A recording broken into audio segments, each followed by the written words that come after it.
রাজ্য জুড়ে হিন্দু সনাতনীদের উপর আক্রমণ এবং গৌরিক ধ্বজের অসম্মানের প্রতিবাদে 12 নম্বর জাতীয় সড়ক অবরোধ করে বিক্ষোভ সনাতনী হিন্দু মঞ্চের। এদিন নদিয়ার শান্তিপুর থানার হুলিয়া পেট্রোল পাম্প সংলগ্ন 12 নম্বর জাতীয় সড়ক অবরোধ করে বিক্ষোভ দেখায় তারা।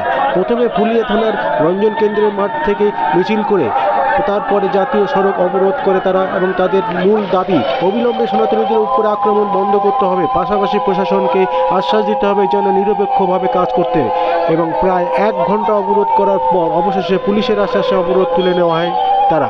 আপনারা দেখছেন নিউজ নদিয়া এক্সপ্রেস। চ্যানেলটিকে সাবস্ক্রাইব, লাইক, শেয়ার এবং ফেসবুক পেজটি ফলো করুন আর দেখুন নিউজ নদিয়া এক্সপ্রেস। ও কাকা সামনে যেও না।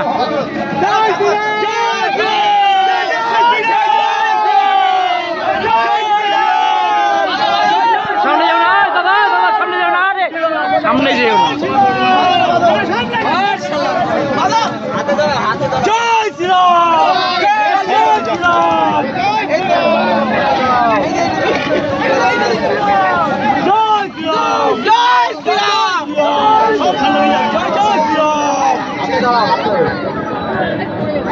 ভালো করে টাইট করে।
বলার কি আছে?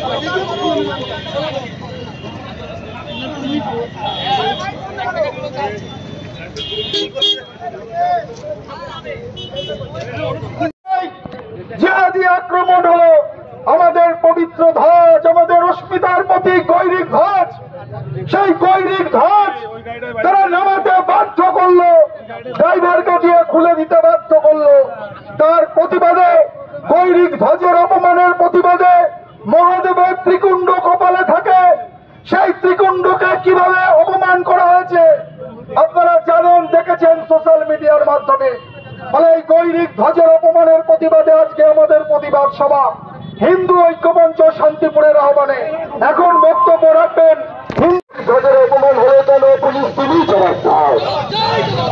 পুলিশের উপস্থিতিতে গরিব ধ্বজের অপমান হলে কেন পুলিশ তুলি জবাব দাও। গরিব ধ্বজের অপমানের প্রতিবাদে হিন্দুরা আজ রাজপথে জনশক্তি গরিব ধ্বজের অপমানের প্রতিবাদে অপমান হলে কেন অপরাধের মুখ্যমন্ত্রী জবাব দাও।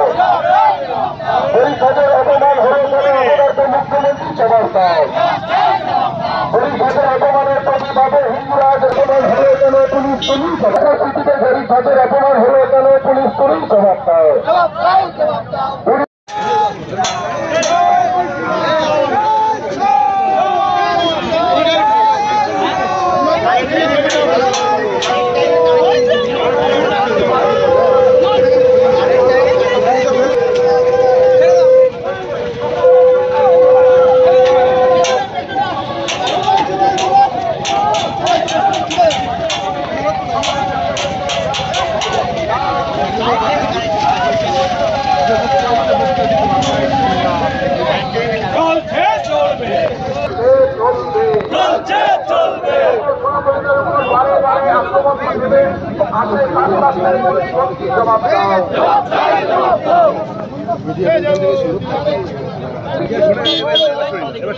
হয়ে গেছে, সরে গেছে, এবার সরিয়ে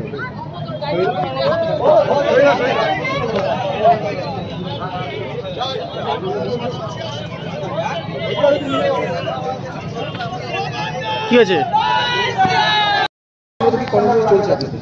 দেখুন, গতকাল কলকাতাতে বাংলার মাননীয় মুখ্যমন্ত্রী মমতা বন্দ্যোপাধ্যায়ের অনুপ্রেরণায় জিহাদি শক্তি এবং রোহিঙ্গারা তারা হিন্দুদের পবিত্র ধ্বজ, গৈরিক ধ্বজ, যেটা আমাদের অস্মিতার প্রতীক, যেটা আমাদের শ্রদ্ধার প্রতীক, সেই গৈরিক ধ্বজ একটি বাস থেকে বাসের ড্রাইভারকে দিয়ে জোর করে খুলে ফেলেছে। তার প্রতিবাদে, গৈরিক ধ্বজের অপমানের প্রতিবাদে আজকে আমাদের পথ অবরোধ।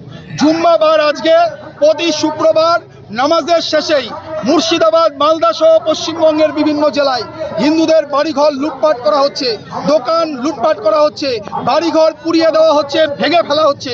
তার প্রতিবাদে হিন্দুদের পশ্চিমবাংলায় সুরক্ষা দিতে হবে, পশ্চিম বাংলাকে পশ্চিম বাংলাদেশ বানানো যাবে না। তার প্রতিবাদে আজকে আমাদের রাস্তা অবরোধ, জাতীয় সড়ক অবরোধ। হুমায়ুন কবির তো হুমকি দিচ্ছে, কি বলবেন? হুমায়ুন কবির তো মুর্শিদাবাদের মাল, উনি তো মুর্শিদাবাদে বসে বসে হুমকি দিচ্ছেন। আমরা বলতে চাই, হুমায়ুন কবির যদি মনে করে থাকেন যে ভাগীরথীর গঙ্গা বা ভাগীরথী শুধু মুর্শিদাবাদে আছে, তাহলে উনি ভুল করছেন, মূর্খের স্বর্গে বাস করছেন। ভাগীরথী নদিয়াতেও রয়েছে। আমরা নদিয়ার সন্তান, শ্রী চৈতন্য মহাপ্রভুর ঘরের সন্তান, প্রভু অদ্বৈতাচার্যের ঘরের সন্তান। কিভাবে হুমায়ুন কবিরদের শায়েস্তা করতে হয় সেটা আমরা জানি। একটা হিন্দুর ওপর আক্রমণ করলে হুমায়ুন কবিরের গাড়ির চাকা নদিয়া, শান্তিপুর, রানাঘাটের ওপর দিয়ে যাবে না, যাবে না, যাবে না। বাইরন বিশ্বাস তো এখানে এসেছিলেন, তিনি একজন সাংবাদিক। বাইরন বিশ্বাস তৃণমূলের কুলাঙ্গার, কংগ্রেস থেকে দাঁড়িয়ে তৃণমূলে গেছিলেন।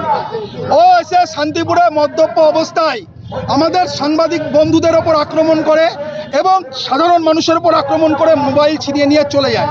তারপরে বাইরনের সাইরেন কি করে বাজিয়ে দিতে হয় আমরা সেদিন দিয়েছিলাম।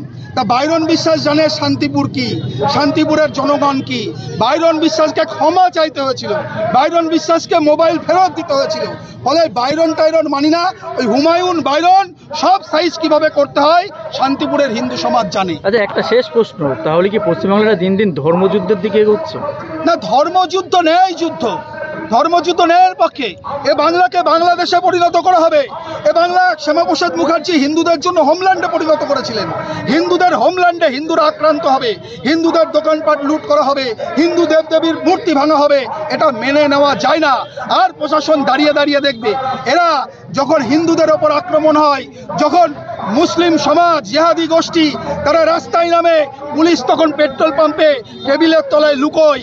আর যখন শিক্ষকরা আন্দোলন করে ন্যায্য চাকরির দাবিতে, ফিরিয়ে দেওয়ার দাবিতে যোগ্য শিক্ষকরা আন্দোলন করে, তখন বীর পুরুষ হয়ে যায়। তাই একদিকে পুলিশের কাপুরুষ জিহাদি শক্তির সামনে, আর একদিকে হিন্দু শক্তির সামনে হচ্ছে বীর পুরুষ। এই কাপুরুষতা, বীর পুরুষতা পুলিশকে নিরপেক্ষ ভূমিকা পালন করতে হবে, কাপুরুষতা ছাড়তে হবে। আপনার নাম? চঞ্চল চক্রবর্তী, সহকারী সভাপতি, শান্তিপুর পঞ্চায়েত সমিতি।